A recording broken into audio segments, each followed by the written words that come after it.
વડોદરા શહેરમાં petrol pump પર લાઇનોનો સિલસિલો બીજા દિવસે પણ યથાવત રહ્યો છે.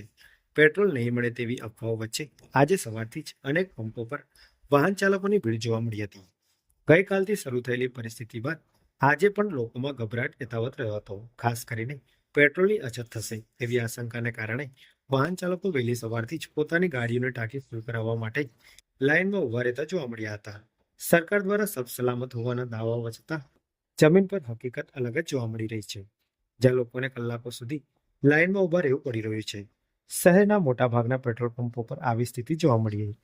આ પરિસ્થિતિ પાછળ આંતરરાષ્ટ્રીય સ્તરે ચાલી રહેલી ઈરાન અમેરિકા તણાવની અસરો તથા પેટ્રોલના ભાવ વધવાની આશંકા મુખ્ય કારણ તરીકે સામે આવી રહી છે.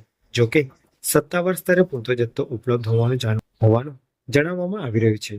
ગઈકાલની તુલનામાં આજે લાઈનો થોડી ઓછી જોવા મળી હતી, છતાં સવાર પડતા જ ફરીથી પેટ્રોલ પંપ પર ભીડ જામી હતી. અફવાઓને કારણે લોકોમાં પેનિક સર્જાતા પરિસ્થિતિ વધુ તંગ બની રહી છે.